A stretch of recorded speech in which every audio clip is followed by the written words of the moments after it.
ओम शांति।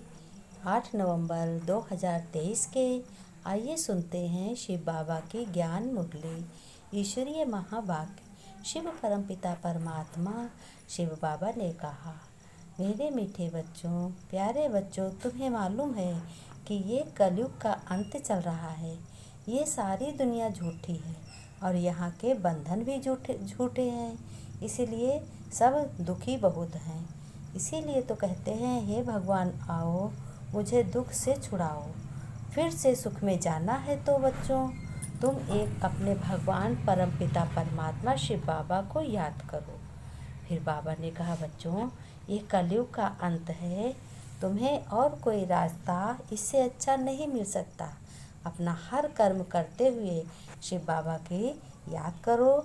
कोई भी time waste नहीं करना है। सब एक जैसे सपूत बच्चे तो नहीं होते। शिव बाबा ने कहा, बच्चों, जैसे तुम्हारे शरीर का पिता है, उसमें भी अगर 2-4 बच्चे भाई बहन हैं पूरे परिवार में, सब एक जैसे नहीं होते, उसमें भी अलग अलग होते हैं। तो बाबा ने कहा, यहाँ भी ऐसे ही ईश्वर के जो बच्चे हैं सभी एक जैसे नहीं हैं। कोई सपूत हैं, कोई कपूत हैं, कोई बहुत अच्छे श्रेष्ठ मत पर चलते हैं, श्रीमत पर चलते, और कोई कहते कुछ और है, करते कुछ और है, और कोई हंसते भी हैं। क्या ईश्वर भी आजकल कहीं बोलता है? क्या वो भगवान के वचन भी सुनाता, अपने वचन सुनाता है? नहीं। तो बच्चों, ऐसा नहीं है। ये कलयुग का अंत है। यहाँ तो बेअंत मनुष्यों की अलग अलग मत है।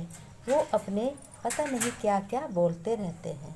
तुम्हें बच्चों किसी की मत पर नहीं जाना है, क्योंकि तुम श्रेष्ठ आत्मा हो और तुम शिव परमपिता परमात्मा की तुमने गोद ली है। तुम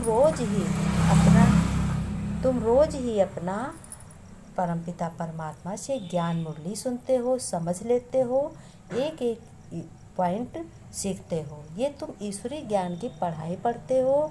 तुम ईश्वर की औलाद हो। कोई तो बाप की श्रीमत पर चलते हैं और कोई माया के प्रभाव में आ जाते हैं, कोई बुरी संगत में आ जाते हैं। जो बच्चे बहुत ही अच्छे समझदार होते हैं और वह कभी इन बातों में नहीं आते हैं। बाप तुम्हें अच्छे कर्म सिखलाते हैं और कोई सिखला ना सके। जो श्रीमत पर चल श्रेष्ठ कर्म करेंगे, औरों को आप समान बनाएंगे, तो उसकी प्रारब्ध भविष्य में अच्छी ही मिलेगी। अपनी मत पर चलने से थोड़े ही ऊंच पद पा सकते हो। भगवान की श्रीमत पर चलने से तुम बच्चों ने अभी अपने परम पिता परमात्मा आत्माओं के पिता को जाना है। जो उनकी श्रीमत पर चलकर खूब सर्विस करते हैं, वही सुख उठाते हैं, वही बहुत सुखी बनते हैं। सभी आत्माओं का कर्म भी अलग अलग है और इसीलिए तो किसी का दुख है, किसी का सुख है। तो इसी तरीके से तो दुख भी अलग अलग है सबका, सुख भी अलग अलग है। लास्ट में शिव बाबा ने कहा, बच्चों, ये परम पिता परमात्मा तुम्हारा पिता मैं हूँ और तुम्हें मैं अपना परिचय देता हूँ, और तुम औरों को भी दो अपने पिता का परिचय। बाप और रचना का परिचय देना है। बाप परमपिता परमात्मा है और हम दुनिया में मनुष्य आत्माएं जितनी भी हैं रचना है, और देवताएं भी रचना है। किसको बाप का परिचय नहीं देते तो गोया खुद जानते नहीं, अपने को नशा चढ़ा हुआ है। तुम बच्चों को बहुत नशा चढ़ा हुआ है, क्योंकि अपने परमपिता परमात्मा के श्रीमत पर तुम चल रहे हो और श्रेष्ठ बन रहे हो, श्रेष्ठ कर्म कर रहे हो। तो अपने को नशा चढ़ा हुआ है तो औरों को भी चढ़ाना है। बाबा ने धारणा में बताया, बच्चों, तुम्हें धारणा में क्या करना है? तुम्हें अपने परमपिता परमात्मा की श्रीमत पर चलकर श्रेष्ठ से श्रेष्ठ बनना है। तुम्हें किसी की गफलत में नहीं फंसना है, तुम्हें किसी को दुख नहीं देना है। तुम्हें अपने परमपिता परमात्मा के पद चिन्हों पर चलना है। उन्हीं की श्रीमत पर चल करके तुम्हें सुख उठाना है, अपने परिवार को सुखी बनाना है। दूसरों की मत के प्रभाव में कभी नहीं आना है। बाबा ने कहा कि सपूत बनकर हर आज्ञा का पालन करना है। जो बात समझ में नहीं आती उसे मत बोलो, पहले सोचो फिर बोलो। सोच समझ के बोलना, यही अच्छी बात है कि हम ये पुराना शरीर छोड़ प्रिंस बनेंगे। और आगे चलकर हम 21 जन्मों के मालिक बनेंगे। 21 जन्म हमें सुखी रहना है।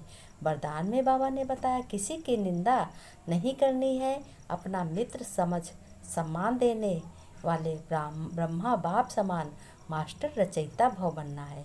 किसी की निंदा कभी नहीं करनी है, किसी की बुराई नहीं करनी है, चुगली नहीं करनी है। अपने को सेवाधारी समझकर सबका सम्मान करना है और सदा मालिकपन सलाम करना है। भगवान शुक्रिया करना है, धन्यवाद देना है। देवों में मैं हूँ। निंदक को भी अपना मित्र समझकर सम्मान दिया, ऐसे फॉलो फादर करना है।